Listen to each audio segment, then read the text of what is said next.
Hey, what's up guys, Mixoplex here with another Fallout 76 quick guide.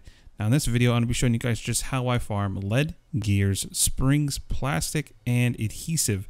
Now all of these are used for weapon repair, weapon crafting, or just standard maintenance of your stuff, but I constantly get this question during the live stream and I figured I would do kind of an all-in-one video for you guys and not separate them obviously. But yeah, let's go ahead and get into it. Alright, so our first location is going to be Dolly Sod's Wilderness. Now, this is kind of I would say about 35 to 45 level area, even though the mob scaling does work here. Generally, if I log in sometimes, it just happens to be that level. But here you're going to find some of these bears. Now, these bears drop really good meat. They also drop hide, but they also drop waste acid and springs every time. At minimum, about 5 each. Now, acid could be used to break down to do some crafting, but the springs, if you're not familiar, are used for weapon repair, certain weapons. Power armor is a big thing, especially with legs. The leg pieces take a phenomenal amount of springs to craft or repair, so springs are very much important here. And this is another place as well for another item that you see in the video title is the adhesive. Now sometimes when you spawn into this area or come over here, instead of bears instead of just straight up bears, which by the way you can get 1 to 3 bears here, you can also get anglers. Now anglers can spawn here and take over the bear spawns, and you can get 1 to 3 or maybe even 4 angler spawns, which is phenomenal. Adhesive can be used for crafting as well, but it's more common for melee weapon repair. As like for me, I run a melee build about 75% of the time. Adhesive is very important for me because each repair is about, I'll say 5 to 10 adhesive, and I tend to break my weapons quite a bit, so I have a need for that stuff almost every time. Now, as you see here in the video, you can simply just walk around, do this. Now, you could technically server hop this if you wanted to. Especially for springs. Springs are very rare. Even if you do pick up the items for them, in my opinion, farming for them off of NPCs is just a little bit more reliable, because you just really don't get a lot. If you go out and pick typewriters, all that kind of stuff up for a while, and it does take a while. This is just one of those places that has a consistent, at least at minimum, you could usually come out with at least up 1 bulk of each per run. Alright, so I'm going to be showing you guys another place for plastic. Now there's a few different places you can get it reliably, but down here on the southwest part of the map is probably my favorite. When I was on stream, my girlfriend actually showed me this spot that she uses for plastic, and she'll probably hate me for it.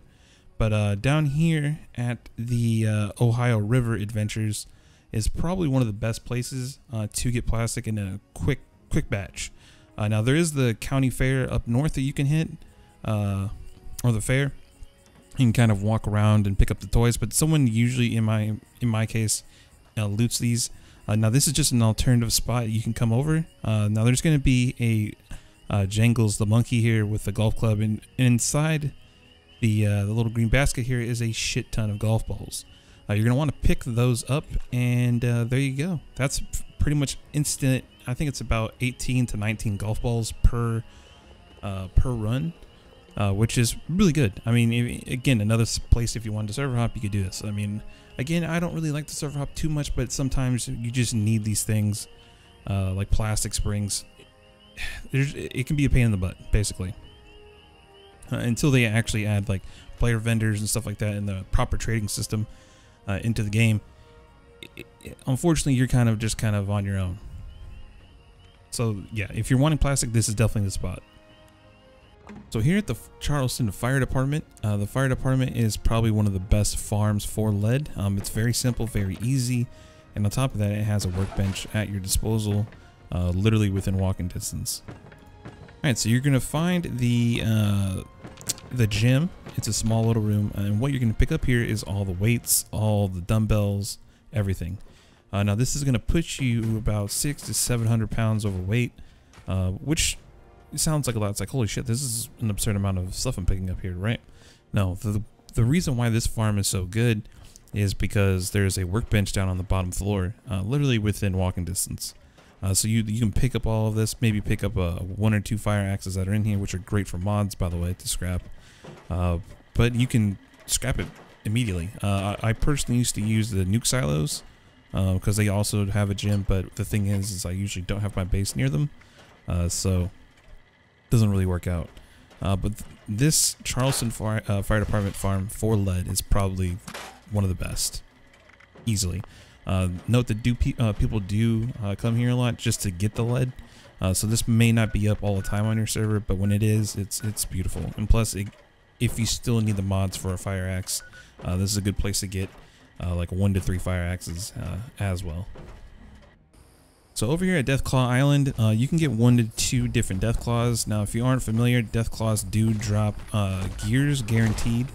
They also drop their food, which is solid, and black titanium scrap. So this is kind of like an end-game island you could farm if you really wanted to. But again, entirely up to you. I wouldn't be farming Deathclaws, to be honest, because they're kind of inconsistent. But just to kind of let you guys know, there's also a safe here for level 3 lockpickers, so anybody at max level can partake in that. But yeah, this is where if you were to farm gears, this is where you get them. I honestly would say typewriters and everything else are a little bit better. I just don't think Deathclaws are really that common of a spawn to really, like, you know, properly farm for. You know what I mean? They don't spawn that often, and when they do, you only get like 5 or 6 per run. You could easily within that hour farm somewhere else and probably have about 10 times that. But this is an island if you want to ever hit it up. And there you guys have it. This is a visual guide on how to, you know, farm mobs for gears, springs, adhesive, lead, and plastic. These are the things I use during my stream, both on and off the stream, and it kind of allows me to have the freedom to create bullets, have enough plastic to do bulking, all kinds of stuff. The rest of this stuff you can find, I mean, all of this can be found out in the world, but these are just some of the areas that I frequent if I'm in the area, just to kind of get some free stuff, because sometimes you just need certain things. Thank you guys for watching. If you like this video, consider hitting the like button and consider subscribing for both the Fallout 76 quick guides, also for our live streams that we do 6 days a week over here on YouTube. So far, we've had an amazing turnout. The channel has just blown up lately, and I really am very grateful for that support, guys, so thank you very much. I'm going to try and put these out as much as I can with the amount of information that I find during our live stream. We actually just hit level 101, so we're on that grind. Hopefully I can find more information relating to some of these harder things to obtain and just share them with you guys in these short little videos. So I will see you guys in the next video or the next live stream relatively soon. So thank you guys for watching, and I'll see you guys in the next one.